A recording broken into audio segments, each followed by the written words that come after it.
এইটো আমাৰ এই গছডাল দি দেখা পাইছা, এইটো হৈছে ইনচুলিন গছ। আৰু ইয়াৰ বোলে পাতটো খাব পাৰি। ইনচুলিনৰ যাৰ তোমাৰ চুগাৰ থাকে, চুগাৰ থকা মানুহবিলাকৰ ভাল। যিহেতু মোৰ চুগাৰ নাই, কিন্তু মই খাই দেখাইছোঁ বঢ়িয়া লাগে, টেঙা লাগে। আৰু মই এই ঔষধটোৰ বিষয়ে বহুত নাজানো দেই, কিন্তু ইউটিউবত চাৰ্চ কৰিলে বাৰু প্ৰত্যেকে জানবি। আৰু যদি তাৰমানে এনেকুৱা ইনচুলিনৰ পুলি লাগে, তেতিয়া আমাৰ লগত যোগাযোগ কৰিবি, আমাৰ তাত পুলি আছে। বহুতে তাৰমানে কৈ থাকে ইনচুলিনৰ পুলি আছে নাই, কিন্তু আছে মোৰ তাত। মই ভিডিঅ'টোহে দিয়া নাছিলোঁ, গাছডাল এইডাল। আৰু খায়ো বিৰাট ভাল লাগে, টেঙা মিঠা লাগে। আৰু মই বিশেষ কোনো ইনচুলিনৰ বিষয়ে মই নাজানো। আৰু যদি জানিব বিচাৰা, তেতিয়া ইউটিউবত চাৰ্চ কৰিলে ইনচুলিনৰ বিষয়ে গোটেইখিনি কথা জানিব পাৰিবি। আৰু ইনচুলিনৰ পুলি মোৰ তাত আছে।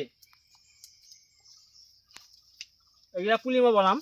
আৰু পুলি বনাবৰ কাৰণে আচলতে কাটি লৈছোঁ, শিপাও আহিছে বঢ়িয়াকৈ। এটা পুতি দিম বাৰু। বহুত মানুহে সুধি আছিল ইনচুলিনৰ পুলি আছেনে নাই, কিন্তু ইনচুলিনৰ পুলি আছে, মই ভিডিঅ'টোহে দিয়া নাছিলোঁ।